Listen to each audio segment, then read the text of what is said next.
नमस्कार, आपके साथ मैं हूं सुरभि शर्मा। दोपहर तक की बड़ी खबरों के साथ करने जा रहे हैं लाउड एंड क्लियर की शुरुआत। और हेमंत सोरेन से ईडी की पूछताछ को लेकर टीवी9 भारतवर्ष के पास बड़ी और एक्सक्लूसिव खबरें हैं। ईडी की पूछताछ जारी है। ईडी की टीम हेमंत सोरेन से पूछताछ कर रही है। जमीन घोटाले के मामले में सीएम आवास में हो रहे हैं सवाल जवाब। सीएम आवास के बाहर सुरक्षा के कड़े इंतजामों की तस्वीर तो आपके सामने है, लेकिन इस बीच आपको बता दें सीएम आवास में जेएमएम के मंत्री, विधायक, सांसद सभी मौजूद हैं। और जिस जगह पर हो रही है पूछताछ, वहीं से हमारे सहयोगी हमें एक एक जानकारी दे रहे हैं कि आखिर किस तरीके से सुरक्षा के कड़े बंदोबस्त किए गए हैं। झारखंड में सूत्रों के हवाले से एक और बड़ी खबर यह है कि सोरेन ने 2 सादे कागज पर एमएलए से साइन कराए हैं। एक कागज पर कल्पना सोरेन के साइन करवाए गए हैं, जबकि दूसरे कागज पर चंपई सोरेन के साइन कराए गए हैं। तो इस वक्त दूसरी बड़ी खबर आपके सामने। पहली बड़ी खबर जहां सीएम आवास पर ईडी के सवालों का जवाब दे रहे हैं हेमंत सोरेन, और दूसरी महत्वपूर्ण और सबसे बड़ी खबर, सोरेन ने 2 सादे कागज पर एमएलए से कराए हैं साइन। अब ये प्लेन पेपर्स पर कराए गए दस्तखत को लेकर बड़ी खबर यह है कि इसमें एक कागज पर कल्पना सोरेन के साइन है, जबकि दूसरे कागज पर चंपई सोरेन के सिग्नेचर हैं। हेमंत सोरेन सरकार से जुड़ी इस वक्त की एक और तीसरी बड़ी खबर, कल्पना के नाम पर महागठबंधन में बगावत। कांग्रेस के विधायक भी कल्पना पर सहमत नहीं हैं। जेएमएम के अलावा कांग्रेस विधायक भी सहमत नहीं बताए जा रहे हैं। तो राजनीतिक हलचल को देखते हुए इस वक्त अभी तक जो बड़ी बैठकें हुई थी, उसके बाद सोर्सेस के हवाले से भी बड़ी खबर निकलकर सामने आ रही है, जहां कल्पना के नाम पर महागठबंधन में बगावत को लेकर बड़ी खबर है। और साथ ही महत्वपूर्ण ये कि कांग्रेस के विधायक भी कल्पना पर सहमत नजर नहीं आ रहे हैं।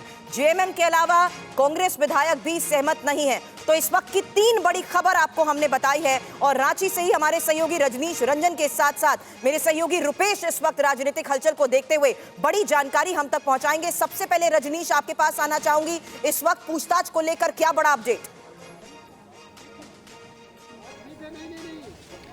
देखिए, लगभग आधे घंटे से ये पूछताछ चल रही है। 1:20 के आसपास में ईडी के अधिकारी यहाँ पर पहुँचे थे। 2 बज चुके हैं। 1:30 बजे बताया गया था कि उनसे पूछताछ शुरू होगी। लगातार ईडी के जो अधिकारी हैं वो अपने सवालों को लेकर उनसे पूछताछ कर रहे हैं। अभी कुछ कंक्रीट निकलकर सामने नहीं आया है, लेकिन ये पूछताछ लंबी चलेगी और काफ़ी देर तक चलेगी। बड़ी बात यह है कि जिस मामले में ये पूछताछ हो रही है, सरकारी ज़मीन है, आर्मी की ज़मीन है, और उसका एक तरह से बंदरबाट किया गया था, टुकड़ों टुकड़ों में उसको बेचा गया था।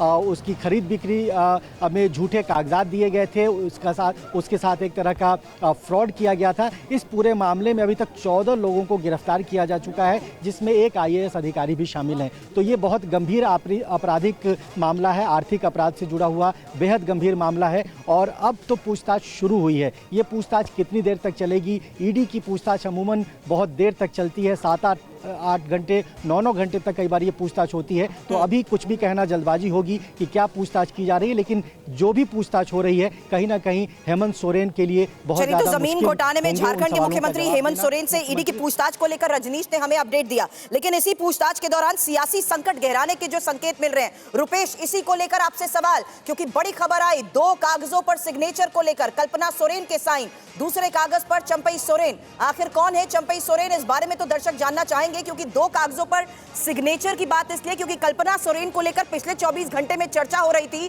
कि राज्य की सीएम के तौर पर बड़ी जिम्मेदारी इनको मिल सकती है। दूसरी बड़ी खबर आपने बताई, उनके नाम को लेकर सहमति नहीं बन पाई। उससे पहले मैं जवाब चाहूंगी इन कागजों पर किए गए सिग्नेचर को लेकर। देखिए, बिल्कुल, और हेमंत सोरेन किसी भी विकल्प को छोड़ना नहीं चाहते हैं, विकल्प तैयार करना चाहते हैं। और विकल्प सबसे पहले उनकी नज़र अपनी पत्नी पर थी, और पत्नी कल्पना सोरेन को मुख्यमंत्री बनाने की पूरी तैयारी, लिहाजा एक विधायक को इस्तीफा दिलाया गया और ये तैयारी हुई कि अपनी पत्नी कल्पना सोरेन को वहाँ से वो विधायक बना देंगे। लेकिन इस बीच परिवार में भी बगावत शुरू हुई, पार्टी में भी बगावत शुरू हुई। लिहाजा कई विधायकों की ये राय है कि जमशेदपुर के रहने वाले और कोल्हान जो इलाका है झारखंड का, कोल्हान के बहुत बड़े नेता हैं, आदिवासी नेता चंपई सोरेन, और चंपई सोरेन के नाम पर कई विधायकों ने सहमति जताई थी पार्टी के अंदर। यानी कि जेएमएम के अंदर जो एक चर्चा हुई, जो बगावत शुरू हुई, उसमें चंपई सोरेन का नाम सामने आया। हेमंत सोरेन के पास बिल्कुल वक्त नहीं था कि वो अपनी पत्नी के नाम पर परिवार में भी एका कर पाएँ, अपनी पार्टी जो है जेएमएम, उसमें एक राय बना पाएँ, गठबंधन में एक राय बना पाएँ। लिहाजा ये विकल्प तैयार करके रखा गया है कि अगर हेमंत सोरेन अपनी पत्नी के नाम पर पार्टी को, परिवार को, गठबंधन को अगर तैयार कर पाते हैं तो अच्छी बात, वरना एक विकल्प के तौर पे एक और चंपई सोरेन का नाम सामने आया कि शायद चंपई सोरेन इतने वरिष्ठ नेता हैं, वरिष्ठ विधायक, कई बार मंत्री रह चुके हैं, उनके नाम पर अगर पूरा गठबंधन सहमत हो दूसरी जाता बड़ी है खबर पर तो आपने बगैर डिटेल किसी जानकारी दी है political रुपेश, turmoil जहां के, आपने जिस पर- बताया क्योंकि उनका एक अनुभवी, कुशल और अनुभवी राजनेता वो माने जाते हैं चंपई सोरेन, इसलिए एक और विकल्प के तौर पर इस वक्त ये बड़ी खबर सामने आई है जिसमें सबकी रजामंदी भी हो सकती है।